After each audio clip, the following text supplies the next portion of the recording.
Oke, halo semuanya. Jumpa lagi dengan Awan Chai di sini, pelatih konsultan pajak pertama dan satu-satunya di Indonesia.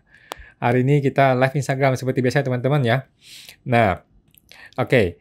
By the way, disclaimer dulu teman-teman ya. Kita perlu disclaimer bahwa semua isi video ini itu bukanlah saran profesional konsultan pajak ya teman-teman buat Anda semua nih teman-teman ya. Jangan sampai lu berpikir bahwa ini semua adalah konsultan pajak punya saran nih, nanti lu kerjakan, nanti salah gue yang diomelin teman-teman ya. Nah, oke.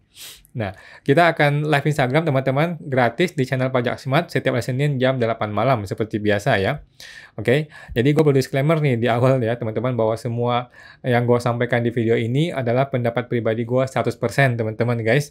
Ini bukanlah kajian akademis, tidak dapat dibuktikan kebenarannya juga ya. Dan belum tentu juga sesuai dengan peraturan pajak yang berlaku guys ya. Jadi mohon koreksinya apabila ada kesalahannya guys. Walaupun gue seorang konsultan pajak yang resmi ya teman-teman, tetapi isi video ini bukanlah saran profesional konsultan pajak buat Anda semua teman-teman ya. Jadi teman-teman semua tidak bisa dan tidak boleh menjadikan video ini sebagai satu-satunya pedoman bagi Anda untuk melaksanakan kewajiban perpajakan lu gitu ya. Karena kan masing-masing orang itu punya kasus pajak yang berbeda-beda guys. Nah, mohon teman-teman konsultasikan dengan konsultan pajak Anda masing-masing atau ke penyuluh di KPP. Lu boleh datang ke penyuluh di KPP apabila ada yang mau lu tanyain lagi teman-teman yang lebih spesifik tentang perpajakan Anda ya. Nah, Awan akan tersedia gratis seperti biasa secara langsung di live Instagram Pajak Smart ya, di setiap hari Senin jam 8 malam guys. Oke, kita promo dulu teman-teman ya. Kita promo dulu. Yang terakhir nih, minggu terakhir kita masih ada promo spesial. Apabila teman-teman ada yang masih merasa takut dengan tugas pajak, atau takut diintimidasi, takut dicari-cari kesalahannya, takut diancam, dan lain-lainnya. Nah, kalau Anda masih ada ketakutan seperti itu, teman-teman, Anda mungkin cocok ikut ke pelatihan PSTP saya ya.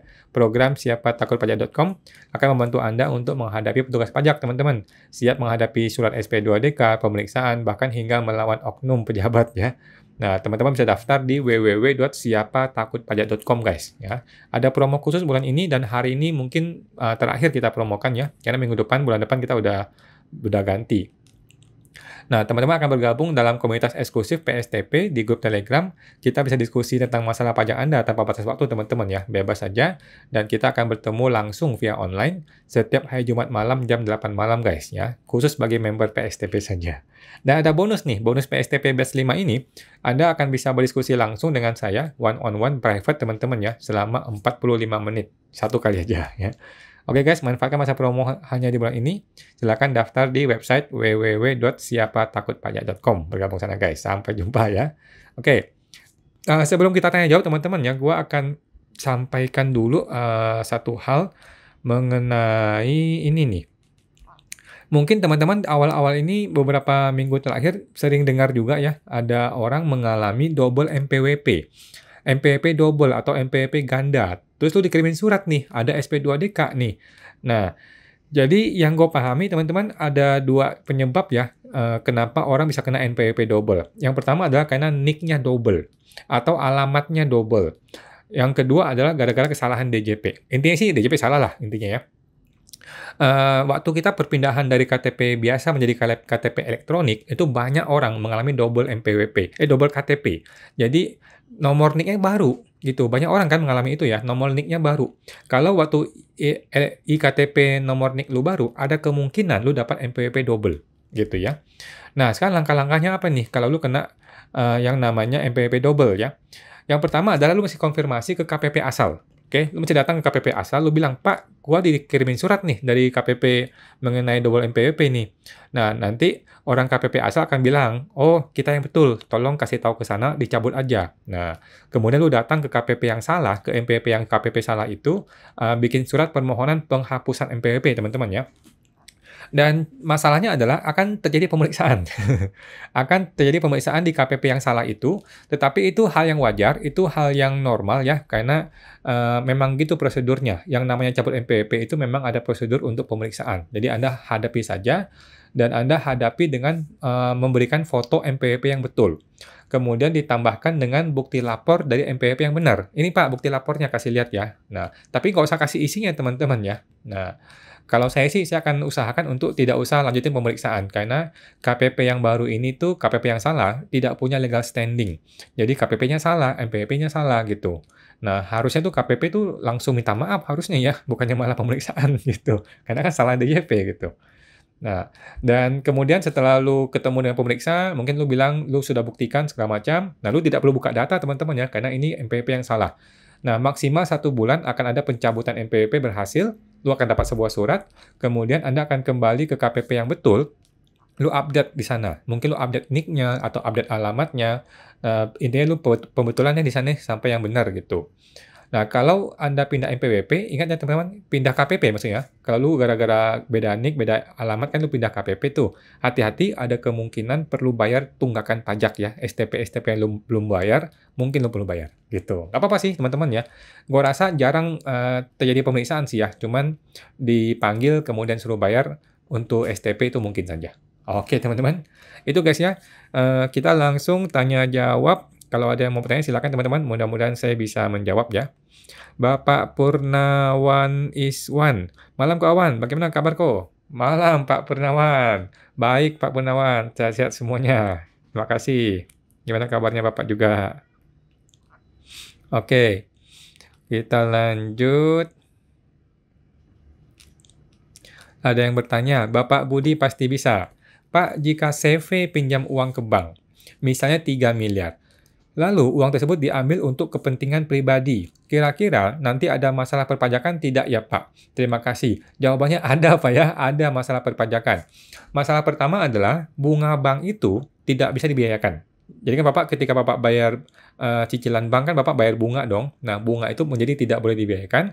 Kenapa? Karena sumber utangnya itu tidak dipakai untuk operasional perusahaan, tetapi malah dipakai buat orang lain. Itu. Yang pertama adalah mengenai bunga tidak boleh dibiayakan. Yang kedua adalah Bapak kasih pinjaman ke orang pribadi.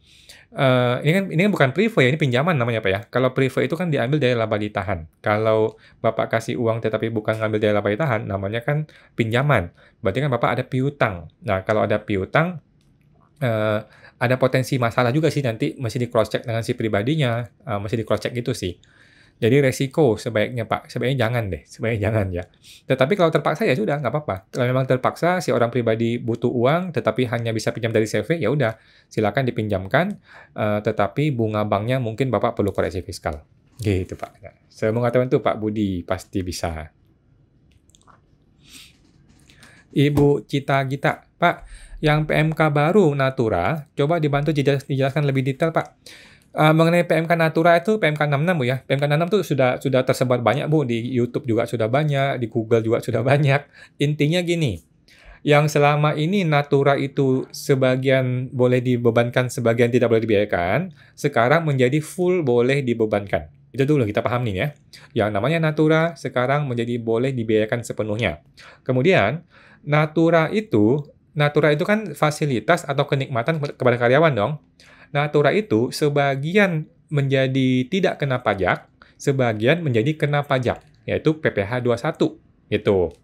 Nah, mengenai berapa bagian atau syarat-syarat yang tidak usah kena pajak, itu ada di PMK 66. Dan sudah banyak brosur-brosur di Google itu mengenai batasan atau jenis-jenis yang tidak usah kena PPh 21. Nanti Ibu coba cek di Google, Bu. Nah, selebihnya dari batasan itu, maka itu kena PPh 21. Gampang kok ngitungnya. Jadi, kumpulin Natura itu sebagai tunjangan PPh 21, tunjangan gaji di hitungan PPh 21. Sesimpel itu, ya. Gitu Bu, kalau mau detail terlalu panjang Bu, 1 jam ini gitu Bu. Saya mengatakan tuh Bu, Cita kita. Oh atau Bu gabung aja ke PSTP, Bu boleh gabung ke PSTP, siapatagopaja.com Bu, nanti kita bisa ketemu di Jumat malam. Saya mengatakan tuh Bu, Cita kita. Bapak Deva Agung, malam kok? Malam Pak Deva. Dividen bebas pajak apabila diinvestasikan, oke? Apabila WP invest dalam bentuk asuransi jiwa, gimana kok? Apakah bisa bebas pajak dividen jika diinvest ke asuransi jiwa? Setahu saya nggak bisa deh Pak. Setahu saya nggak bisa karena asuransi jiwa itu bukan investasi. Mohon maaf, asuransi jiwa itu adalah barang yang hangus toh, barang yang hangus, nanti kan ketika dia balik kan berupa klaim asuransi, bukan investasi, gitu. Yang namanya investasi itu kan Bapak taruh uang di deposito, nanti setelah 3 bulan uang depositonya balik tambah bunga, nah itu investasi, gitu. Atau Bapak taruh uang di SBN, atau Bapak beli rumah, gitu. Itu investasi, nanti begitu balik, pokoknya balik plus bunga atau keuntungan gitu. Sedangkan asuransi jiwa itu hangus. Asuransi jiwa itu hangus. Nanti ketika uang itu balik namanya klaim asuransi itu sudah bukan investasi. Setahu saya begitu, Pak ya. Nah, paling aman buat teman-teman nih supaya nggak jadi masalah, dividen kalau mau 0% itu ke deposito saja atau SBN atau masukin ke saham atau properti. Beres. SBN, deposito, saham, properti. Udah paling aman. Tahan selama 3 tahun. Udah, setelah itu baru diambil deh, gitu. Nah, semoga terbantu Pak Deva Agung. Ibu Li Fen Fen, malam kawan. Malam Bu Li Fen Fen. Hasil SP2 DKAR minta kita bayar sebesar 20 jutaan dengan cara menaikkan omset di 2019. Kalau nggak akan lanjut pemeriksaan. Apakah resiko pemeriksaan bagi UMKM PKP? Jadi gini Bu, jadi AR zaman sekarang tuh kan memang sedikit-sedikit ngancam gitu ya, mau pemeriksaan gitu. Kita tuh sebenarnya nggak usah khawatir pemeriksaan. Kecil sekali kemungkinan tuh kita akan diperiksa, gitu loh. Kecuali lu memang salah, kecuali kita tuh memang punya potensi uang miliaran pajaknya, itu barulah mungkin diperiksa. Tapi kalau potensi cuma 20 juta, 100 juta, itu nggak akan ada pemeriksaan, Bu. Percaya sama saya, nggak mungkin diperiksa gara-gara 20 juta, 100 juta, gitu. Nah, tetapi kita nggak usah menolak dulu. Kita coba analisa dasar hitungan AR bagaimana, dasar hukumnya bagaimana, dasar hitungannya bagaimana, dan kita perlu cek diri kita sendiri. Diri sendiri ini sudah rapi apa belum? Nah, kalau diri kita sendiri sebenarnya tidak rapi, ya udahlah kita negosiasi lah, gitu, negosiasi. Dan saya rasa 20 jutaan nggak besar ya, 20 juta itu bukan angka yang besar, gitu. Coba cek ke AR-nya, Bu. Kalau Ibu merasa berat, coba Ibu negosiasikan. Ya, nggak 20 lah, 10 aja deh, gitu. Negosiasikan aja, Bu. Gitu. Tetapi pada dasarnya, kalau Ibu merasa sudah betul, merasa sudah benar, lawan aja, Bu. Mohon maaf, Pak AR, kita sudah benar nih, Pak. Kita punya bukti-buktinya. Bapak ada masalah apa gitu. Kenapa mesti naikin omset? Nah, Ibu boleh lawan seperti itu kalau mau, gitu ya. Nah, jadi kita mesti lihat dulu dasarnya si AR, dan kita mesti lihat diri kita sendiri bagaimana. Gitu, Bu ya. Nah, saya mau bantu Bu Li Fen Fen. Oke, sebentar sambil kacamata dulu nih. Oke, kacamata, biar biru-birunya hilang. Oh, sama juga sebentar. Oke, Ibu Li Fen Fen. Kata AR, kenaikan omset dengan kenaikan biaya insentif tidak masuk akal. Maka AR minta kita untuk naikkan omset. Bagaimana nih maksudnya, Bu? Coba tanya ke AR-nya. Yang dimaksud tidak masuk akal tuh bagaimana, Pak AR, gitu ya. Yang dimaksud tidak masuk akal tuh bagaimana? Kita ini bukan negara akal sehat ya, kita ini negara hukum. Gitu ya, mohon maaf nih Pak AR. Kita ini bukan negara akal sehat, kita ini negara hukum. Artinya, kalau lu mau suruh orang bayar pajak, harus ada dasar hukum. Undang-undang apa yang dipakai, PMK apa yang dipakai, pasal berapa, ayat berapa. Supaya masyarakat tuh jadi teredukasi gitu loh. Bukan cuma ditembak suruh bayar pajak gitu kan. Kalau masyarakat tuh teredukasi, oh Bapak ini salahnya sekian, gara-gara undang-undang ini. Kan orang jadi teredukasi, orang jadi merasa, oh iya ya, orang pajaknya benar, gue yang salah gitu loh. Tetapi kalau pakai akal sehat, manusia kan beda akal sehat. Lu dengan gue kan beda persepsi gitu kan. si A dengan si B kan beda persepsi, beda akal sehat. Nggak bisa kita pakai akal sehat gitu. Ya anyway, coba Ibu ngomong aja ke AR. Kalau Ibu merasa masih masuk akal, ya udah kita bayar aja gitu. Tetapi kalau Ibu merasa kita sudah benar, kita sudah patuh sama pajak, kalau saya sih saya nggak mau bayar 1 rupiah pun. Gitu sih. Gitu sih, Bu. Jadi kembali ke kita sendiri sih. Kita lihat ke diri sendiri, kitanya bagaimana. Gitu sih, Bu. Kalau AR itu sih sudah pasti ngaco itu kalau cara dia ngomong begitu. Semoga terbantu, Bu Li Fen Fen. Bapak Riki Pratama, mantap, selalu on time Pak Awan. Salam dari Lampung Tengah, Pak. Wah, luar biasa Pak Riki. Salam buat Pak Riki di Lampung Tengah. Bapak Ibu Liu Lucy 2012. Kok mau tanya, konsul one-on-one ini hanya buat yang daftar PSTP batch ini aja ya? Kalau yang batch lalu-lalu nggak bisa ya? Iya Bu, mohon maaf untuk batch yang kemarin, yang lalu-lalu belum bisa, karena batch yang kini lebih mahal dikit. Batch yang kali ini lebih mahal dikit, jadi ada jasa konsultasi one-on-one-nya, gitu. Saya mau tahu Bu Lucy, ayo Bu, mari bergabung buat teman-teman juga. Ibu Septianwi, malam Pak, malam Bu Septi. Maaf kalau pertanyaan di luar topik. Saya ingin bertanya apakah bisa masa faktur pajak PPN diganti? Masanya setahu saya nggak bisa deh Bu, karena kan tanggalnya Ibu nggak bisa ganti kayaknya ya. Setahu saya nggak bisa deh. Kalau Ibu memang mau ganti masa, batalkan aja dulu, batalkan faktur yang lama, bikin faktur yang baru. Gitu sih, kalau mau bikin perbedaan masa ya, batalkan yang lama, bikin berita acara pembatalan, kemudian bikin faktur pajak yang baru. Dan Ibu hanya bisa bikin faktur yang sekarang ya, nggak bisa yang dulu-dulu. Karena kan tanggal 15 sudah maksimal tanggal upload. Gitu, Bu. Nah, semoga teman tuh Bu Septi. Bapak Swago Nigiri, malam Om. Malam Pak Swago Nigiri. Bapak Swago Nigiri, tanya Om. Ya, Om, bagaimana? Terima kasih Om. Bagaimana Pak? Pertanyaannya apa? Kayaknya saya belum kebaca pertanyaannya. Belum ada ya Pak ya? Oke. Bapak F. Chan 21. Malam kok, malam Pak. PPN final 1%, apakah sudah applicable? Belum ada Pak, belum ada. PPN final ini sebenarnya adalah surga penyelamat bagi banyak sekali UMKM yang nggak jelas PPN masukannya. Yang mau jujur tuh nggak bisa jujur gitu loh. Dia mau patuh nggak bisa patuh gara-gara PPN masukannya nggak ada gitu. Nah, jadi di satu sisi PPN final ini adalah surga bagi para UMKM atau pembisnis gitu ya. Tapi satu sisi ini jadi buah simalakama gitu. Kalau ini diterapkan, semua orang akan lari ke sini. Nah, padahal PPN itu punya prinsip nggak gitu. PPN itu punya prinsip di tracking terus, lari kemana ini barang. Gitu loh. Lari kemana ini barang tuh bisa di tracking dengan PPN. Kalau PPN final, maka selesai mati di sini kan.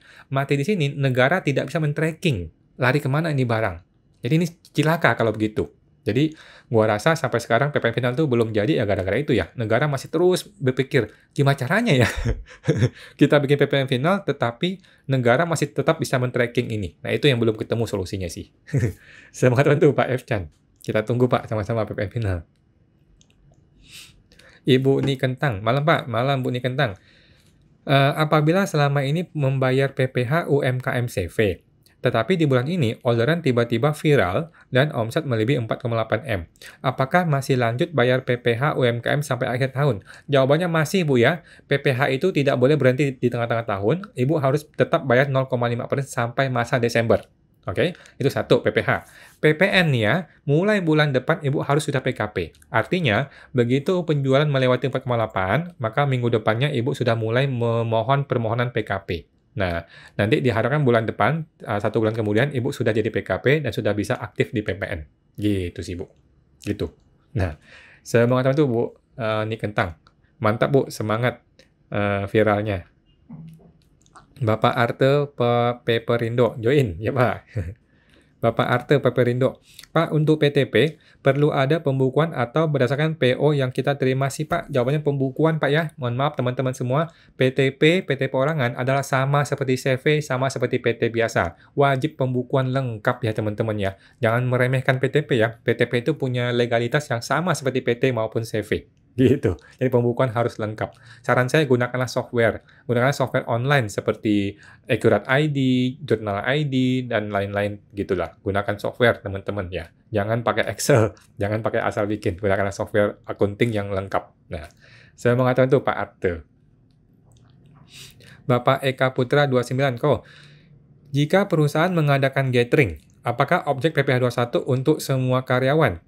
Setahu saya Pak ya, kalau makan-makan untuk seluruh karyawan, maka itu bukan objek PPh 21. Itu adalah natura, tetapi bukan objek PPh 21. Setahu saya begitu Pak, kalau seluruh karyawan. Tetapi kalau hanya direksi doang, atau hanya orang-orang tertentu gara-gara jabatannya kasih makan, maka itu jadi natura yang kena PPh 21. Gitu. Supaya nggak kena PPh 21, ya mesti semuanya makan. Gitu Pak. Semangat teman-teman Pak Eka Putra. Bapak Jaka Pramana Akuntan. Malam kok, malam Pak Jaka.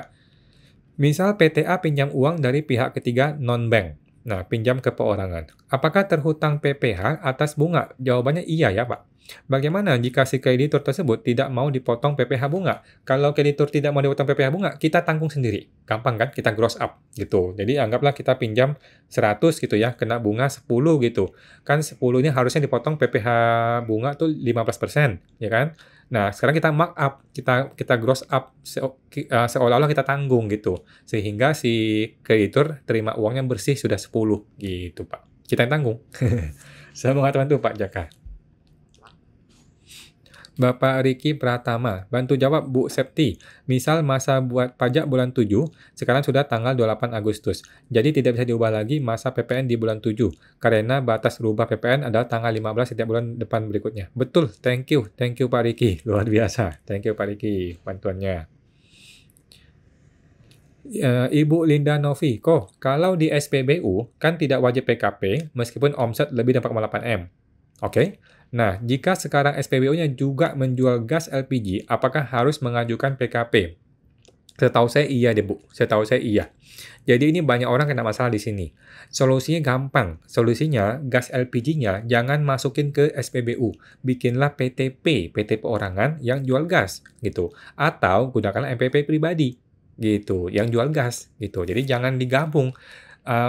Bisnis yang non-PPN dengan bisnis yang PPN jangan digabung. Gitu, dipisah aja gitu. Jadi biar kita nggak bermasalah nanti ke depannya.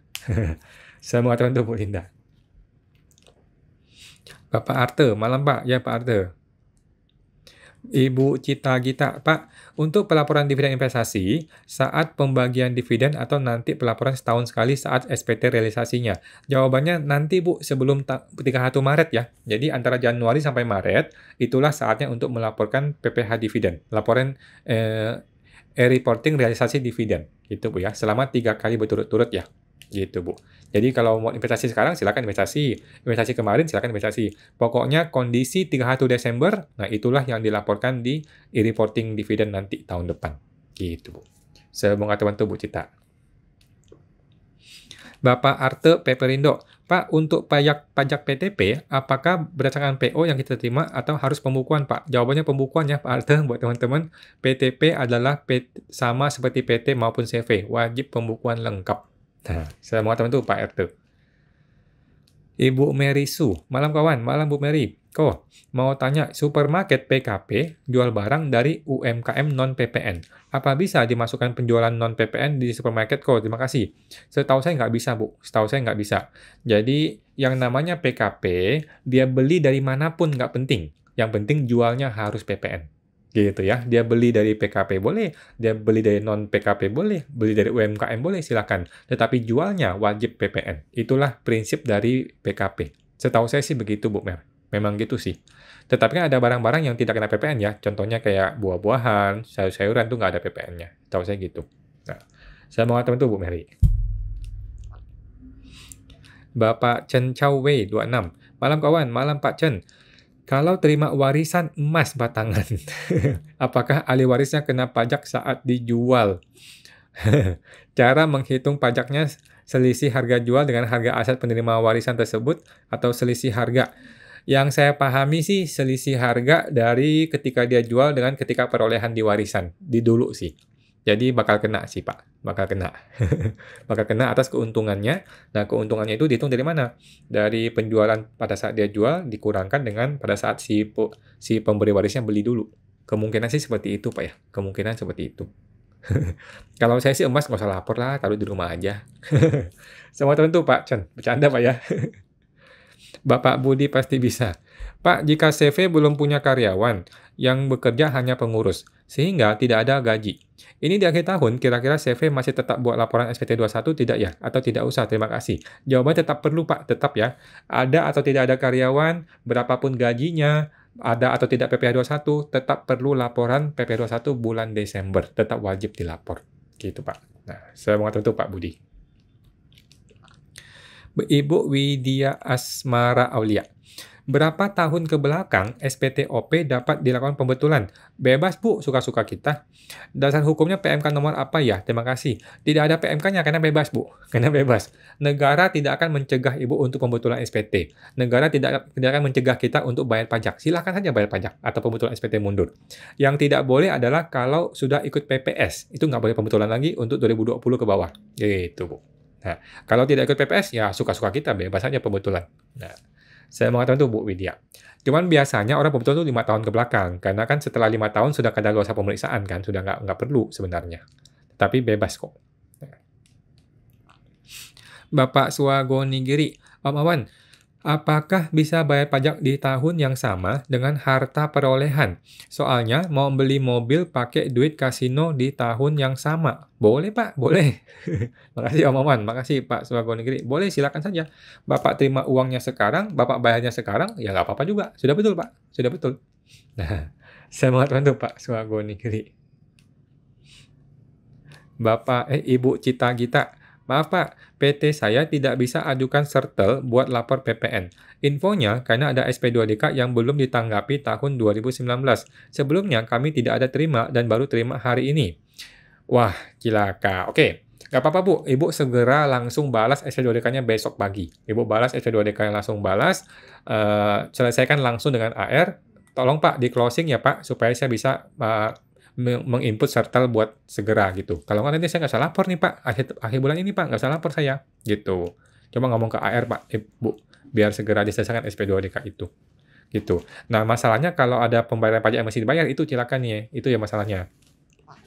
Itu sih, coba paksa aja AR-nya, supaya selesaikan SP2DK-nya. Nah, saya mau ngatakan tuh, Bu Cita Gita. Ibu Cita Gita, apa bisa Pak kita minta untuk proses sertelnya dahulu karena memang baru terima hari ini oleh AR-nya sendiri?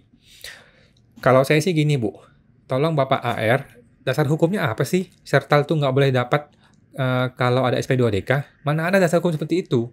Sebenarnya nggak ada ya teman-teman ya. Mana ada dasar hukum sertel nggak bisa dapat kalau belum closing SP2DK, nggak ada sebenarnya. Mungkin yang dimaksud tagihan kali. Kalau tagihan masih mungkin deh. Gitu sih.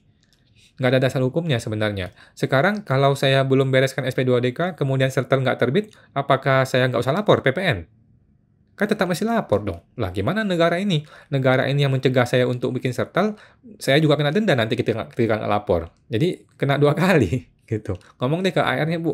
Kalau saya sih, saya omelin aja. Kalau perlu kita adukan ke WS Kemenkeu. Sama tuh Bu Cita. Ngomong aja Bu ke AR-nya Bu.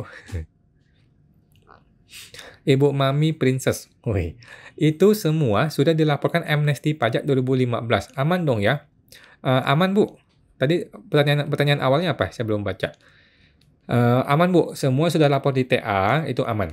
Nah, dari 2016 sampai 2019, saya hanya lapor SPT pakai MPWP suami. Oke, pertanyaannya apa Bu ya? Saya belum baca pertanyaan awalnya tadi. Kayaknya nggak ada ya? Kayaknya nggak ada. Oke, jadi Bu Cita nggak usah khawatir, Bu Mami nggak usah khawatir, yang namanya harta sudah dilapor di TA itu sudah pasti aman, gitu. Yang tidak aman adalah harta yang belum dilapor di TA, itu baru nggak aman. Gitu sih Bu, nggak masalah. Nah, saya mau ngatakan itu Bu Mami. Bapak Swagonigiri, makasih Om Awan, ingat agak lemot, makasih Pak, sama-sama. Bapak Arte, thanks Pak, sangat membantu, regards, sama-sama Pak Arte. Oke, Bapak Riki, Ibu Septi buat laporan pemindah bukuan Bu di PBK. Tadi mengenai apa ya Bu Septi ya? Lupa saya. Oke, Pak Riki, thank you Pak Riki. Oke, lanjut Ibu Mami, yang tadi nih. Lanjutan, lalu 2019 saya dikasih hibah lagi berupa uang tunai 6 miliar dari ayah. Suami saya membuatkan MPWP baru untuk saya agar pisah harta. Sampai sekarang saya belum lapor SPT karena saya awam tidak mengerti caranya. Apakah saya kena denda? Denda itu akan muncul kalau ada pajak yang Ibu bayar, gitu Bu. Kalau tidak ada pajak yang Ibu perlu bayar, maka tidak ada denda. Gitu sih Bu. Gitu sih. Kalau Bu mau gampang, mungkin datang ke KPP aja. Datang ke KPP, minta dibantu oleh tim penyuluh. Oleh tim penyuluh di KPP. Gitu. Di semua KPP ada. Gitu. Atau Ibu panggil konsultan pajak. Panggil konsultan pajak yang terdekat dari rumah Ibu aja. Gitu Bu. Nah, saya mengatakan itu Bu Mami Princess. Ibu Mami Princess. Lalu 2023 ini saya mau lapor SPT. Apa saja yang sudah aman, tidak kena pajak, dan mana yang masih harus saya bayarkan pajaknya? Oke, yang pertama di TA kan sudah aman ya. Semua harta yang dilapor di TA sudah aman. Yang kedua mengenai hibah. Hibah itu pastikan, kan ini angkanya besar nih, berapa miliar nih. Pastikan di SPT orang tua sudah dilapor sebelumnya. Nah, itu aman. Kalau orang tua belum lapor, ini nggak bisa. Ini nggak bisa. Ibu mesti beresin dulu nih. Mungkin panggil konsultan pajak untuk ngeberesin, Bu. Karena angkanya besar. Orang pajak nggak akan terima hibah uang tunai. Gitu, Bu ya. Tetapi kalau orang tua sudah lapor, maka aman. Hibah silakan dihibahkan dan tidak kena pajak. Yang namanya warisan dan hibah tidak kena pajak. Yang namanya TA juga sudah tidak kena pajak lagi. Gitu, Bu. Semoga itu, Bu, Mami. Ibu Li Fen Fen, kok jika PT mengadakan acara Family Day selama beberapa hari untuk semua karyawan, apakah termasuk biaya natura? Saran saya dimasukin aja, Bu. Saran saya dimasukin ke biaya natura saja. Mengenai ini boleh atau tidak boleh PPh 21, ini masih perdebatan nih. Masih jadi perdebatan. Kenapa? Karena ini kan sebenarnya tidak berhubungan dengan usaha ya. Gitu. Jadi menurut saya sih paling gampang ya udah deh masukin natura dan jadikan sebagai tambahan gaji. Potong PPh 21. Udah deh, aman deh. Gitu nah. Semangat teman tuh Bu Liven. Ibu Septi, Bapak Riki, terima kasih Pak. Saya sudah permohonan IPBK, tetapi belum diproses. Agar cepat diproses, bagaimana ya Pak? IPBK cepat kok Bu. Coba Ibu ngomong langsung ke KPP juga boleh. Mesti cepat kok IPBK. Ibu Mami, FYI, uang 6M itu saya masukkan obligasi pemerintah agar saya punya income dari kupon bunga untuk keperluan sehari-hari. Karena saya tidak bekerja dan tidak punya income dari suami. Apakah saya wajib bayar pajak tiap tahun? Nggak perlu, Bu. Kalau Ibu sudah masukin ke SBN, obligasi, maka Ibu sudah kena PPh final. Jadi sudah aman. Gitu, Bu. Saya rasa sudah aman sih. Nggak ada masalah. Sama teman itu Bu Mami. Ibu tinggal lapor aja tiap tahun, tapi nggak usah bayar pajak lagi. Karena sudah dipotong pajak oleh pemerintah ketika terima bunga dari SBN. Nah. Ibu Melia, kok kalau UMKM ternyata lebih dari 5M, kemudian buat perusahaan perorangan berarti harus PKP dan lapor PPN seperti biasa kok? Jawabannya iya sih. Kebetulan tidak punya PPN masukan, jadi berat ya kok harus bayar PPN. Ada solusi tidak kok? Solusi gampang, pecah omset Bu. Jadi sebisa mungkin Ibu pecah omset. Jadi 5M pecah aja, 3M di orang pribadi, 2M di PTP contohnya. Gitu sih. Terpaksa gitu ya kalau nggak ada PPN masukan. Gitu sih. Sulit kalau nggak ada PPN masukan. Semangat teman tuh Bu Melia. Terpaksa pecah MPWP bagi orang-orang yang tidak punya PPN masukan. Ibu Widya, kalau dasar hukum kadaluarsa pemeriksaan 5 tahun ke belakang, PMK nomor berapa? Di KUP, Bu. Di KUP kalau nggak salah ya. Pasal berapa saya juga lupa ya. Coba cek di KUP, atau Ibu cek ke Google. Cek ke Google yang dimaksud dengan kadaluarsa pemeriksaan. Kalau nggak salah di KUP deh. Jadi disebutkan supaya ada kepastian hukum, pemeriksaan perdata itu maksimal 5 tahun ke belakang. Gitu. Atau lebih tepatnya, penetapan pajak. Penetapan pajak itu maksimal 5 tahun ke belakang. Nah, yang dimaksud dengan penetapan pajak itu kan adalah hasil pemeriksaan, gitu. Tetapi kalau pidana boleh 10 tahun ya. Kalau bukber boleh 10 tahun. Nah, semoga teman itu Bu Widya. Ibu Cita Gita, makasih banyak Pak. Sama-sama Bu Cita. Ibu Mami, ini pertanyaan awalnya. Malam kok, ini saya seumur hidup tidak bekerja, tetapi saya dapat hibah dari ayah saya, 2 rumah, 4 kafling tanah, saham restoran, saham 9 villa, perhiasan 500 gram. Oke, aman Bu. Yang penting adalah di SPT-nya orang tua, si papa, sudah lapor belum barang-barang ini. Kalau dia belum lapor, maka dia perlu ngeberesin dulu SPT dia, laporkan barang-barang ini, baru dia boleh hibahkan ke anaknya. Itu lebih aman. Gitu sih Bu. Nah, Ibu sebagai penerima hibah tuh sudah pasti aman, karena kan yang namanya hibah dari orang tua kandung itu tidak kena pajak, sudah pasti aman, gitu. Yang jadi masalah adalah si papa, dia sudah lapor atau belum. Kalau dia sudah lapor, maka beres, semua ini aman, Bu. Karena kan ini sudah beres pajaknya, gitu, Bu. Nah, saya mengatakan itu Bu, Mami Princess. Ibu Mary Su, maaf kawan, mau tanya lagi.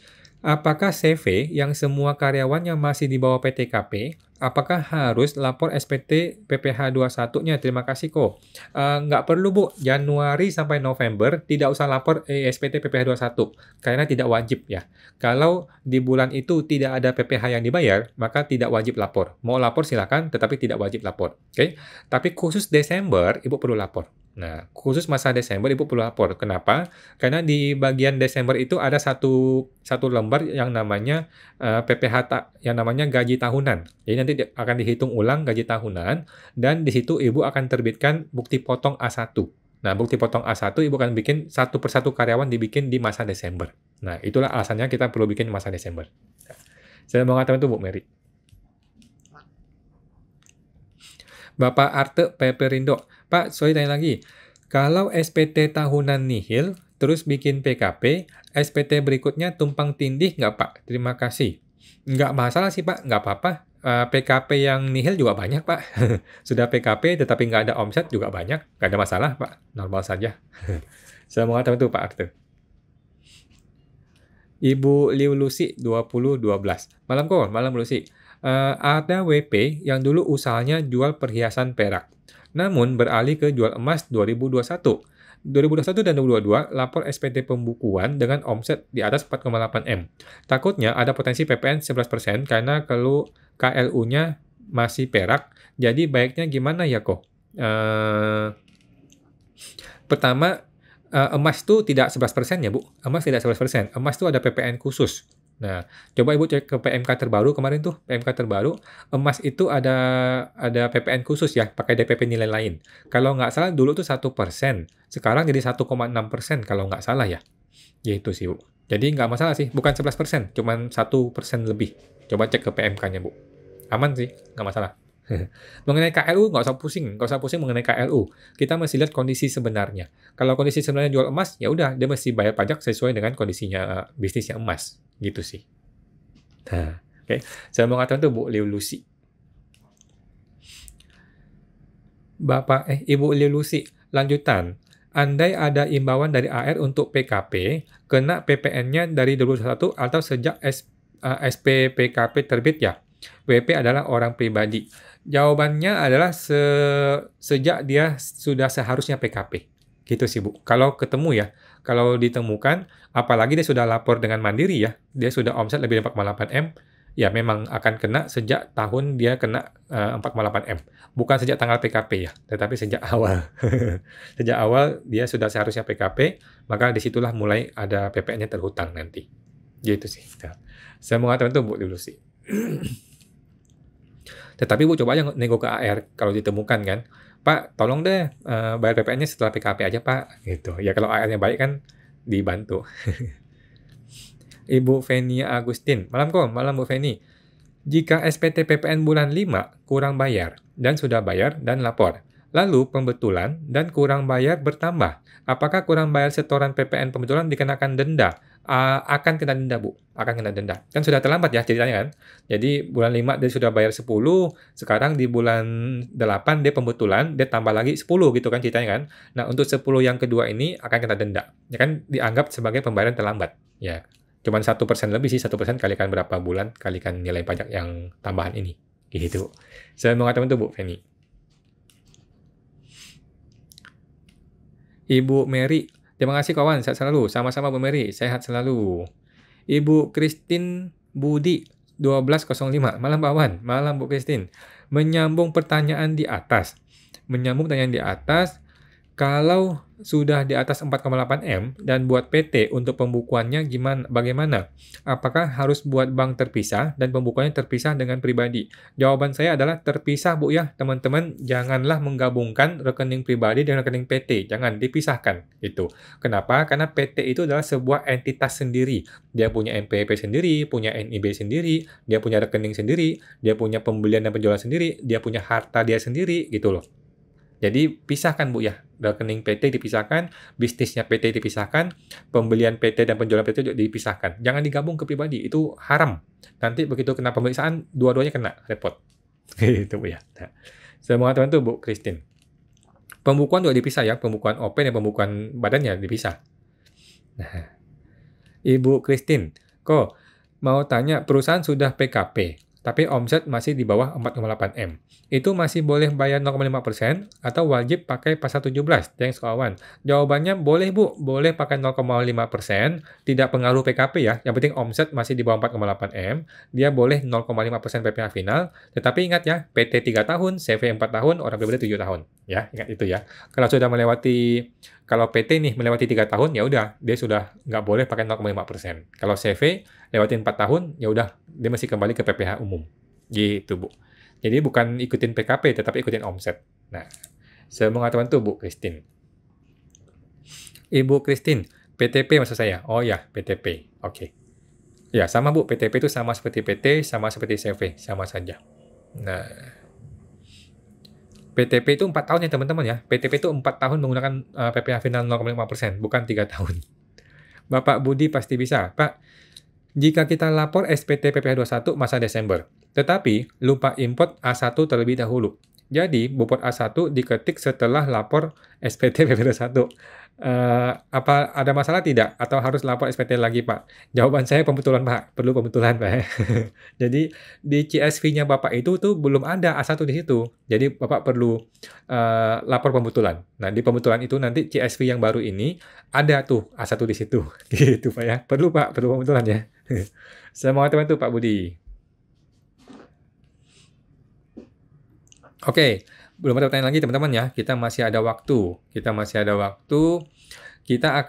Saya akan bacakan berita nih teman-teman ya. Saya sudah siapkan berita dari DDTC. DDTC ini adalah portal yang paling terpercaya di perpajakan Indonesia ya. Pertama, saya akan bahas mengenai hibah nih lagi-lagi hibah. Ini baru kapan ya? Hari kemarin, tanggal 25 Agustus, ada berita dari DDTC mengenai kriteria hibah yang dikecualikan dari objek pajak penghasilan ya. Nah, yang pertama, hibah itu dikecualikan dari objek pajak penghasilan jika dari keluarga sedarah dalam garis turunan lurus 1 derajat. Ya. Keluarga sedarah dan garis turunan lurus 1 derajat. Itu. Yang kedua, badan keagamaan. Jadi kalau badan keagamaan terima hibah, maka itu tidak kena pajak. Yang ketiga, badan pendidikan. Jadi kayak sekolah, yayasan, pendidikan, dapat hibah, dapat meja, kursi, komputer dari orang, itu tidak kena pajak. Kemudian yang keempat, badan sosial termasuk yayasan. Jadi badan sosial yang sifatnya sosial gitu, yang non-profit, itu juga kalau terima hibah tidak usah kena pajak. 5, koperasi. Koperasi apapun ya, terima hibah itu tidak kena pajak. Yang keenam, orang pribadi yang menjalankan usaha mikro dan kecil ya. Usaha mikro itu maksudnya dia itu punya harta kalau nggak salah maksimal cuma 500 juta deh. Nah, itu maka tidak kena pajak. Oke. Nah, syarat berikutnya adalah tidak ada hubungan dengan usaha, pekerjaan, kepemilikan atau penguasaan di pihak-pihak yang bersangkutan. Nah, jadi kalau ada hubungan usaha atau hubungan kepemilikan, ini jadi masalah nih. Kalau bapak sama anak ini sama-sama pemegang saham di sebuah PT, ini ada kemungkinan jadi ribut, jadi masalah sama AR. Jadi agak resiko di situ, walaupun belum pernah kejadian ya. Ada tambah informasi, dalam hal terdapat hubungan kepemilikan atau penguasaan, harta hibah yang diterima tetap dikecualikan dari objek pajak sepanjang pihak penerimanya adalah badan keagamaan, badan pendidikan, atau badan sosial termasuk yayasan. Gitu. Kalau yang lain, termasuk orang pribadi, ada resiko. Kalau dia ada hubungan kepenguasaan. Itu hibah, teman-teman ya. Hibah yang tidak kena pajak. Oke. Ada pertanyaan lagi dari Ibu Aurelia 0594. Malam Pak, malam Bu Aurelia. Jika bendahara pemerintah salah potong PPh final jasa konstruksi, tidak sesuai dengan kualifikasi. Kelebihan bayar PPh final, apa bisa minta dikembalikan? Apa bisa Pak? Jawaban saya bisa dikembalikan. Pertanyaannya dia mau nggak balikin? Gitu ya. Karena kan bendahara itu kan penuh dengan birokrasi ya. Mereka ini kan penuh dengan birokrasi. Dia sudah salah potong, gimana cara balikinnya? Dia kan mesti bikin laporan lagi, dia mesti bikin pengajuan lagi, dia mesti bikin hal-hal birokratif itu loh. Jadi kita sih boleh-boleh aja minta balikin dong Pak, uang kelebihan potongnya. Dia bisa nggak proses itu? Pertanyaannya itu. Gitu. Kalau dia bisa, ya udah kita pintain. Kalau dia nggak bisa, udahlah kita hanguskan aja. Bendahara pemerintah itu sulit, karena dia terlalu banyak birokrasi yang mesti dibereskan untuk uang keluar. Gitu sih Bu. Tapi kalau memang dia bisa, ya dimintain aja Bu. Semangat teman-teman Bu Aurelia. Ibu Suryati, malam kok, malam Bu Surya. Kok di dalam laporan keuangan ada akun biaya uniform. Yang masuk ke biaya uniform apa aja kok? Ini mah terserah Ibu akunting aja sih. Ini mah tergantung Ibu aja. Jadi pajak tidak akan menentukan, oh yang ini boleh uniform, yang ini nggak boleh uniform. Nggak begitu sih pajak itu sih. Pajak itu yang penting adalah mana yang berhubungan dengan usaha, mana yang tidak berhubungan dengan usaha. Nah, yang tidak berhubungan dengan usaha akan dia buang, dikoreksi fiskal oleh pemeriksa. Gitu sih Bu. Jadi untuk menentukan sebuah beban itu masuk ke beban yang mana itu kita yang tentukan. Nah, orang pajak akan memilah-milah mana yang berhubungan dengan 3M, mana yang bukan 3M. Yang bukan 3M akan dibuang. Gitu. Nah, saya mau teman itu Bu Suryati. Ibu Windy Wijaya 17. Malam kok, malam Bu Windy. Untuk CV yang bergerak di bidang jasa angkutan, bagaimana cara melaporkan kosnya agar bisa digunakan untuk mengurangi pembayaran pajak PPh badan? Caranya adalah dengan di jurnal, Pak. Dengan di jurnal ya, di akunting. Ya, Bapak tinggal jurnal di akunting, ada pendapatan sekian, kemudian ada beban nih, ada beban gaji, ada beban apa, kos-kosnya di sini dibikin di laporan keuangannya, Pak. Dibikin laporan laba ruginya, nanti kan ada laba bersih. Nah, laba bersih itulah yang kena pajak. Gitu sih, Pak. Sesimpel itu ya. Jadi, kuncinya adalah akunting. Buat teman-teman ya, mohon akunting dirapikan teman-teman ya. Akunting itu adalah tulang punggung dari sebuah perusahaan, teman-teman ya. Kalau kita kena masalah pajak, akuntinglah yang akan menghancurkan kita atau menyelamatkan kita, teman-teman ya. Jadi akunting yang paling penting dalam perusahaan sebenarnya. Gitu. Laporan pajak berantakan, nggak apa-apa. Tinggal kita selesaikan. Masalahnya, kalau akunting berantakan, gimana lu benerinnya? Gitu. Jadi dari awal akunting itu harus diseriuskan oleh seorang pengusaha, gunakanlah software. Gunakanlah software yang full akunting, full feature gitu. Contohnya mungkin Accurate ID, Journal ID, yang gitu-gitu deh. Gitu. Semoga teman tuh Bu Windy. Bapak Budi SSS 89. Malam kok, malam Pak Budi. Kalau kredit pajak PPh 25 atau 2223 dijadikan biaya masuk laba rugi, dikoreksi fiskal tidak? Jawabannya dikoreksi fiskal, Pak. Semua biaya PPh itu dikoreksi fiskal, gitu ya. Biaya PPh badan, biaya PPh 23, 22, 21, 25, semua biaya PPh pajak penghasilan itu akan dikoreksi fiskal, gitu ya. Jadi boleh saja dibiayakan, silakan, tetapi akan dikoreksi fiskal. Saya mau ngatakan itu Pak Budi. Bapak Riki Pratama. Kok, tadi lihat berita pajak terupdate di Indonesia. Di mana ya kok? BBC atau apa ya? Bapak tinggal masuk ke website yang namanya news.ddtc.co.id ya. news.ddtc.co.id. Ya Pak. news.ddtc.co.id. Nanti ketika Bapak pertama kali masuk, dia akan tawarkan apakah Bapak mau kami kirimkan berita-berita pajak setiap hari. Nah, Bapak klik yes ya, terima gitu, accept. Nah, nanti setiap hari ketika ada berita, Bapak akan muncul notifikasi di HP Bapak. Gitu Pak ya, divisi yang paling bagus. Semoga teman-teman Pak Riki. Bapak Budi pasti bisa. Pak, jika CV beli barang yang dibeli menggunakan nama pribadi, namun saat penjualan menggunakan CV, kira-kira ada masalah perpajakannya tidak ya Pak? Terus dokumen atau pembelian pribadi bisa dijadikan HPP? Jawaban saya bisa, tetapi uangnya Pak. Yang penting itu uangnya. Jadi ketika orang pribadi beli nih, kan pribadi bayar nih. Nah, si CV bayar ke pribadi, dirembes, dibalikin duitnya. Gitu. Barulah barang itu menjadi barangnya CV, barulah CV jual. Gitu Pak ya. Jadi ketika ada penjualan harus ada pembelian dulu gitu. Walaupun orang lain yang beli atau orang pribadi yang beli, ya nanti dibalikin uangnya, nah barangnya masukin ke CV. Gitu Pak. Nah, saya mau katakan tuh Pak Budi. Ibu Yunita Hapsari. Malam kok, malam Bu Yunita. Mau nanya kalau ada yang dipecah karena harta gono gini dan PT tidak beroperasi lagi. Jika ada pemeriksaan dan penyitaan, bisakah KPP menyita dari kedua belah pihak? Padahal barang-barang tersebut sudah menjadi apa Bu? Terpotong Bu. Sudah menjadi apa? Gono gini ya. Saya rasa sih bisa-bisa aja ya. Kalau bisa sih pajak diberesin ya sebelum kita berpisah atau bercerai ya. Gono gini. Sebaiknya pajak diberesin dulu sih. Karena pajak itu nggak akan berhenti. Pajak itu akan terus mengejar kalau kita masih ada hutang pajak gitu Bu ya. Kita nggak bisa berhenti kalau pajak belum beres. Gitu sih Bu. Saya mengatakan itu Bu Yunita. Bapak Riki, siap Mas Iko? Sama-sama Pak Riki. Oke, belum ada lagi pertanyaan teman-teman. Masih ada 12 menit. Oke, buat teman-teman yang kemarin ikut PPS ya teman-teman, yang kemarin ikut PPS kemudian memilih investasi, nah maka bulan depan terakhir ya teman-teman, bulan depan September adalah terakhir kali Anda untuk bisa menginvestasikan PPS Anda, uang PPS lu. Oke, jadi segera diinvestasikan sebelum akhir Desember. Nah, dan Anda tinggal ngomong ke bank, lu tinggal datang ke bank, bilang ke orang marketing bank, teman-teman, si marketing bank, saya ikut PPS nih, saya ikut PPS investasi, kasih dilihat suketnya, nilai sekian, saya mau dong diinvestasikan ke PPS, gitu. Nanti ada SBN seri khusus, PPS, nanti akan dibantu oleh orang bank supaya Anda bisa menginvestasikan di PPS ini, di SBN yang seri khusus untuk PPS ini, gitu teman-teman ya. Nah itu harus dilakukan sebelum akhir Desember teman-teman ya.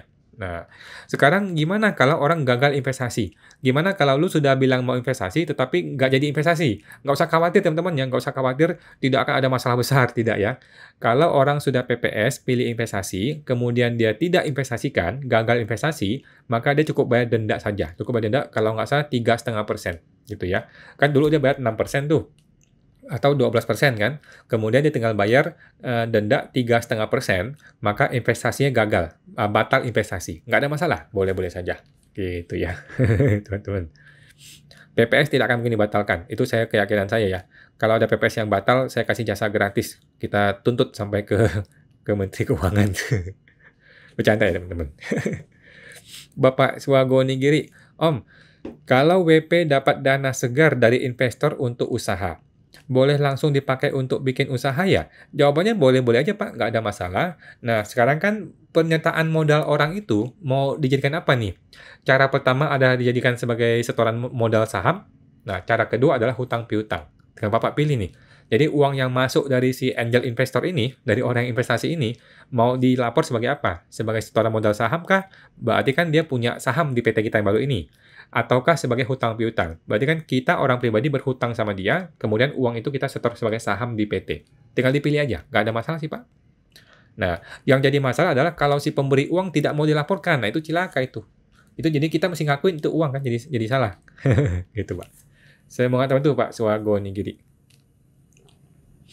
Bapak Aurelia, Pak, kalau PPh final, jasa konstruksi dipotong menggunakan NPWP-nya CV.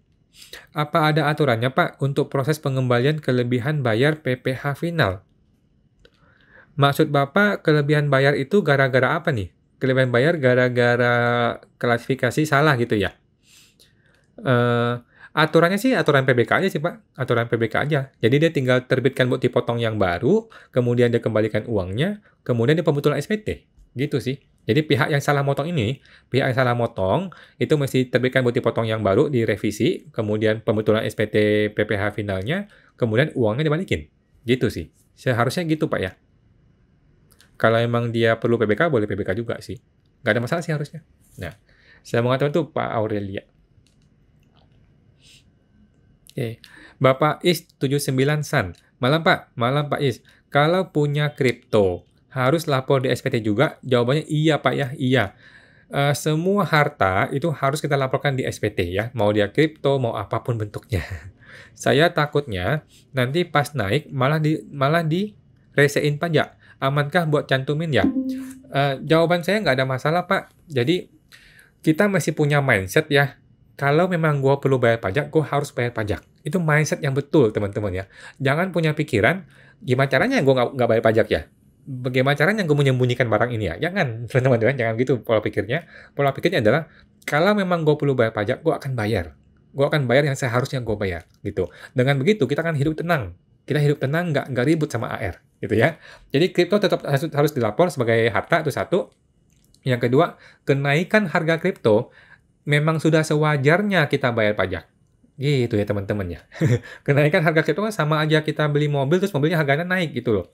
Jadi kenaikan harga kripto memang sudah sewajarnya harus kita bayar pajak. Gitu.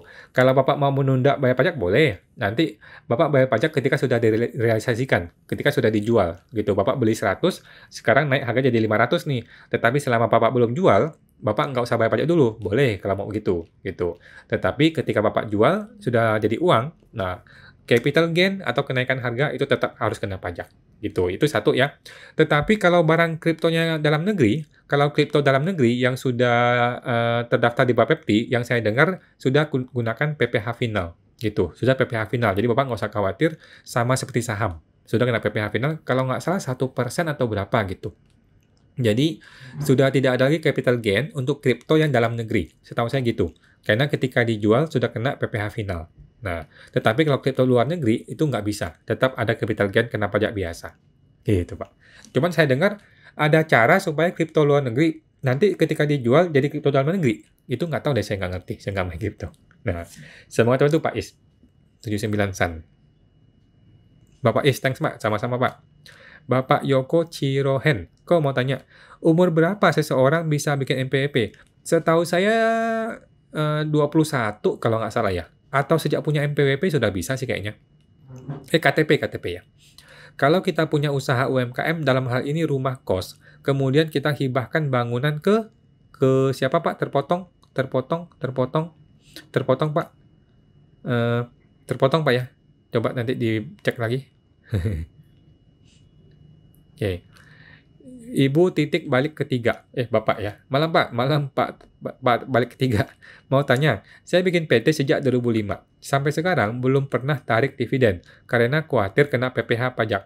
Cara terbaiknya mesti gimana, Pak? Gampang, Pak. Bapak tarik sekarang di bulan ini nih, Bapak bikin RUPS ya. Bikin RUPS, datang ke notaris, bikin RUPS, kemudian tarik uangnya sebagai dividen, transfer ke rekening pribadi, kemudian Bapak taruh di deposito. Tahan selama 3 tahun. Ya, tahan selama 3 tahun, maka itu tidak kena pajak. PPh-nya 0%. Gitu, Pak. Dengan syarat Bapak harus laporkan ya. Bapak mesti laporkan 3 tahun berturut-turut di menu e-reporting investasi. Gampang, Pak. Sekarang gampang ya. Dividen tarik aja, kemudian diinvestasikan ke deposito atau beli SBN. Gitu, Pak. Beres. Semoga teman tuh, Bapak titik balik ketiga. Bapak Aurelia, makasih Pak. Sama-sama. Ibu Septi Yanwi, apakah ada cara agar permintaan pemindah bukuan segera disetujui? Terima kasih sebelumnya. Caranya viralkan Bu ke media sosial. Gimana sih itu KPP? Gitu. Bapak, Ibu datangnya ke KPP. Datang ke KPP, Bu marah-marah ke KPP. Gitu. Gimana sih ini kok lama gitu ya? Kan semestinya cepat gitu. 1 hari 2 hari juga sudah bisa gitu loh. Ya begitulah Indonesia Bu. Ngomong aja ke KPP Bu. Bu datang ke KPP, minta dipercepat gitu. Ngomong ke pelayanan. Bisa kok, bisa. Ya, semua teman tuh Bu Septi. Ibu Dekgeng, Bapak Dekgeng. Salam Pak Wan, salam Pak. Jika pekerjaan bulan Agustus, tapi invoice dan faktur pajaknya dikeluarkan di awal bulan September, itu bagaimana efek dalam perpajakannya? Ya seharusnya nggak boleh ya, jadi faktur pajak terlambat dibuka seharusnya ya. Tetapi ya sudahlah, nggak apa-apa lah Pak. Kalau kita cuma terimanya begitu, nggak apa-apa sih. Jadi semestinya faktur itu diterbitkan ketika terjadi penyerahan jasa atau barang, atau ketika ada pembayaran. Nah, disitulah harusnya terbit faktur pajak, gitu. Tetapi kalau dia sudah terlanjur, terlambat ya sudah. Nah, kalau orang pajak mengetahui, maka faktur pajak terlambat akan kena denda 1%, gitu. Kena denda 1% kali nilai DPP. Gitu doang sih. Nah, tetapi faktur itu tetap faktur yang normal. Tidak akan batal ya. Nah, faktur itu akan jadi batal kalau sudah 3 bulan terlambat. Kalau sudah terlambat 3 bulan, maka si pembelinya tidak bisa mengkreditkan pajak masukannya. Itu doang sih. Kalau cuma terlambat sebulan sih nggak apa-apa. Saya mengatakan itu Pak Dekgeng. Bapak Ayin, malam Bapak Ayin atau Ibu Ayin. Mau tanya, jika buat daftar nominatif biaya promosi itu gimana ya? Oke, daftar nominatif Ibu coba cek di Google, itu ada banyak Bu, daftar nominatif ya, formatnya. Format daftar nominatif itu ada di Google, coba cek di Google ada banyak Bu. Gitu sih. Jadi itu mesti diisi. Ibu kasih ke siapa tuh, yang namanya biaya promosi, kasih ke siapa, namanya siapa, NPWP-nya berapa, KTP berapa, mesti diisi. Gitu sih Bu. Nah, saya mau teman-teman tuh Bu Ayin. Bapak De Kruger, kalau tabungan falas nilainya naik karena kurs naik, tetapi tidak dijual, tetap dalam falas. Apakah kena pajak? Menurut saya sih bisa diusahakan tidak kena pajak, Pak. Bagaimana jika tahun depan kurs turun, lalu tahun berikutnya naik lagi, apa kena pajak? Jadi saran saya, kalau Bapak tidak mau kena pajak, Bapak tetap tuliskan nilai falas itu senilai perolehannya. dan tahunnya, tahun perolehannya. Oke?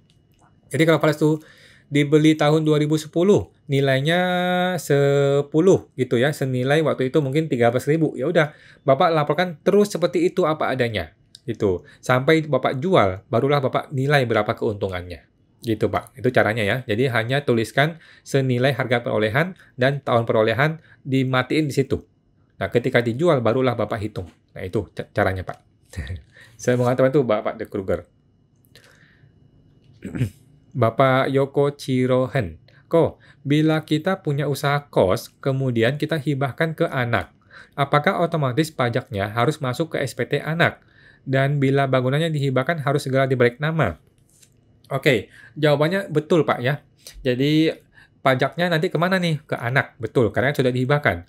Yang kedua, balik nama. Kalau bisa balik nama lebih baik gitu. Kalau Bapak belum balik nama, jangan dihibahkan dulu ke anak gitu loh.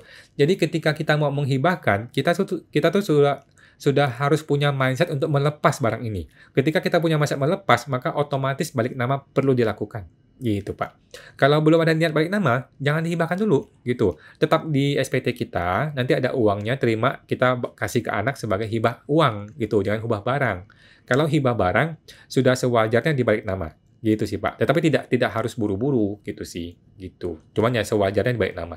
Nah, semua teman tuh Pak Yoko. Bapak Yudi Sunario. Malam Pak Yudi. Untuk dividen, apakah ada keharusan untuk dibagikan? Terima kasih. Tidak harus, Pak. Tidak harus ya. Tapi saran saya diambil aja. Gitu. Karena kan dividen memang haknya kita ya. Dividen kan haknya para pemegang saham. Jadi sebaiknya diambil saja. Daripada nanti si PT kena masalah, kemudian uangnya diambil oleh pajak, kan? Mending uang diambil oleh pribadi, oleh bos. Gitu, Pak. Semoga teman-teman Pak Yudi. Ibu Septi, terima kasih Pak. Sama-sama Bu Septi.